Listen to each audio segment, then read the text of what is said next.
We'll go live now to Texas in the U.S., where U.S. Vice President Kamala Harris is speaking at a National Union Teachers event. Let's listen in. Family to go to college, and she had been, like many, paying off her student loans for 20 years. And she told me, she was like, look, I at many times wondered, would I have to leave this profession I love to just be able to pay my bills? But I did it, but I didn't leave because I love what I do and I understand the importance. But making decisions then about what she could afford in terms of her daily obligations and dealing with these loans. And after 20 years, she still owed $40,000 in student loans. And we forgave it all.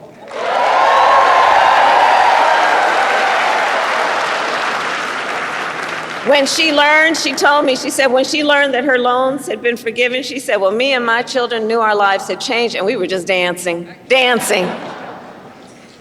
So there we go.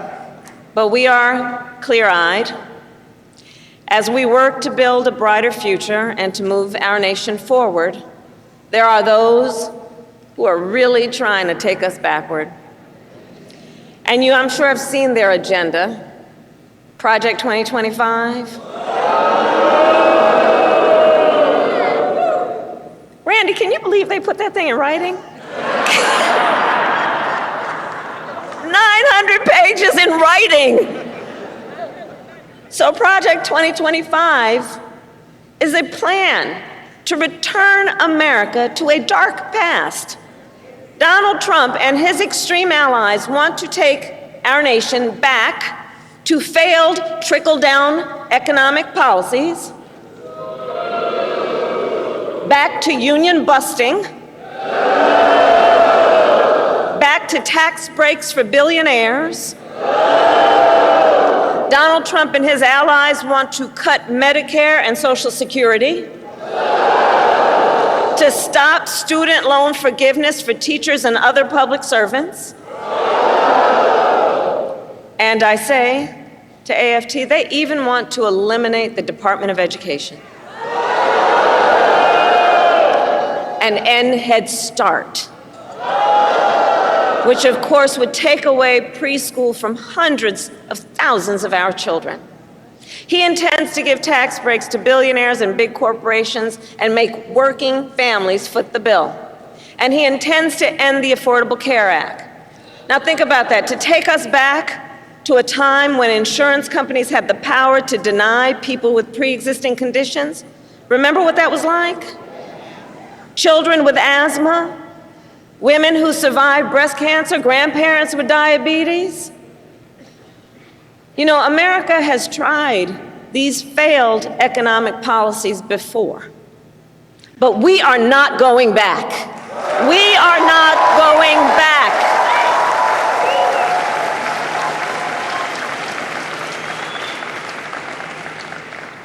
No, we will move forward.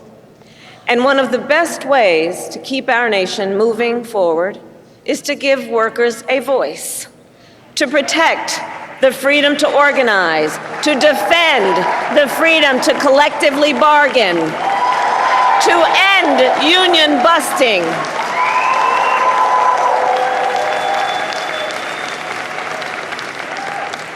As head of the White House Labor Task Force, I have led our work to eliminate barriers to organizing in both public and private sectors, including for teachers. But there is more that we must do. President Joe Biden and I promised to sign the PRO Act into law, and I promise you I will keep that promise.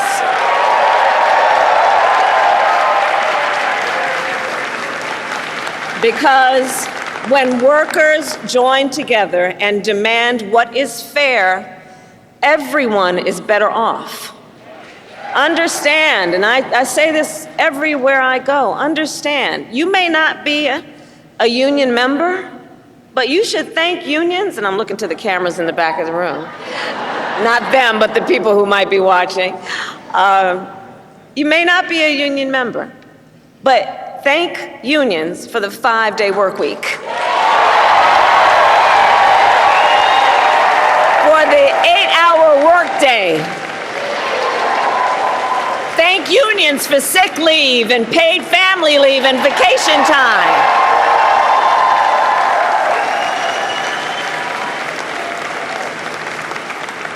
Because the fact is, unions helped build America's middle class. And when unions are strong, America is strong.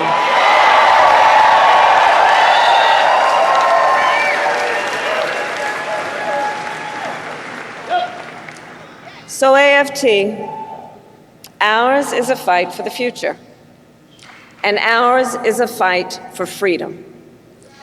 In this moment across our nation, we witness a full-on attack on hard-won, hard-fought freedoms. While you teach students about democracy and representative government, extremists attack the sacred freedom to vote. While you try to create safe and welcoming places where our children can learn, extremists attack our freedom to live safe from gun violence. They have the nerve to tell teachers to strap on a gun in the classroom, while they refuse to pass common sense gun safety laws.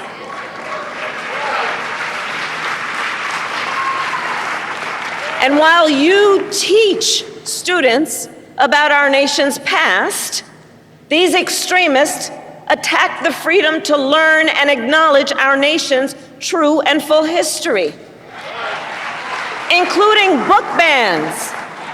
Book bans in this year of our Lord 2024. And on these last two issues, just think about it. So we want to ban assault weapons, and they want to ban books. Can you imagine? All the while, these extremists also attack the freedom to love who you love openly and with pride.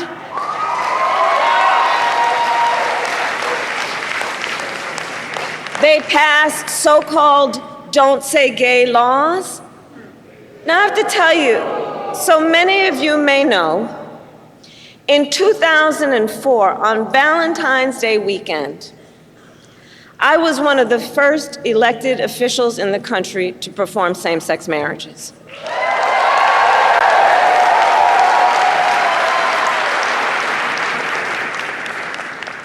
So here's the thing. It pains me so to think 20 years later that there are some young teachers in their 20s who are afraid to put up a photograph of themselves and their partner for fear they could lose their job. And what is their job? The most noble of work, teaching other people's children. And God knows we don't pay you enough as it is.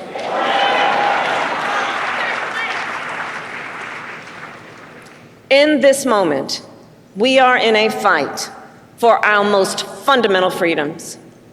And to this room of leaders, I say, bring it on. Bring it on. Bring it on.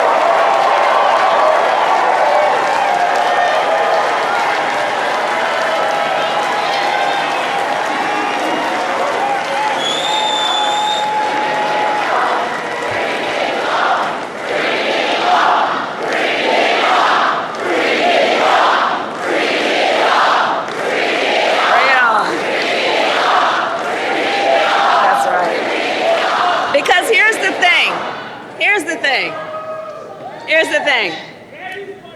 We believe in our country. We believe in its promise of freedom. And the American people believe in the promise of freedom. So we are in the fight. We who believe in the freedom to vote will pass the John Lewis Voting Rights Advancement Act and the Freedom to Vote Act. We who believe in the freedom to live safe from gun violence will pass an assault weapons ban. We who who believe that every American should be free from bigotry and hate will fight to protect our teachers and our students from discrimination and make sure every student can learn America's history. And we, who believe in reproductive freedom, will restore the freedom of a woman to make decisions about her own body and not have her government telling her what to do.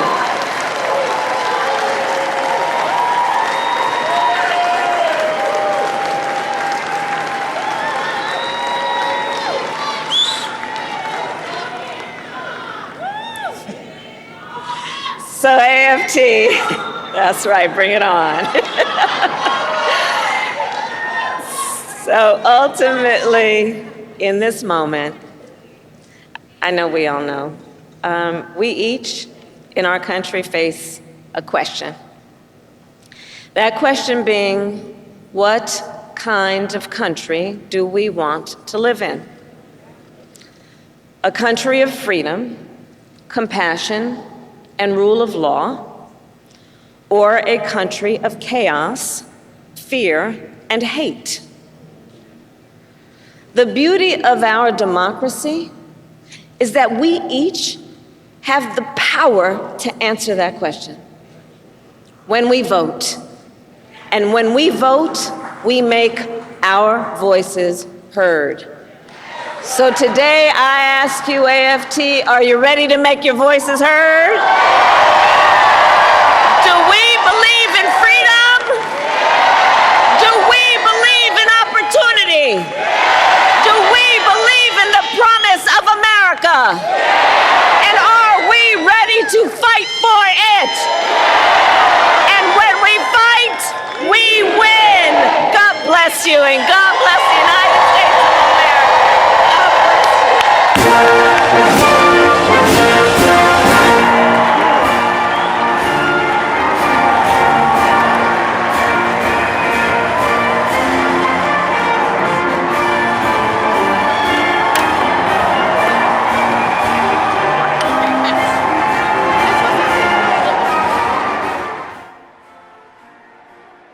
All right, that's US Vice President Kamala Harris making a speech there at the National Union Teachers event. Of course, it's political time.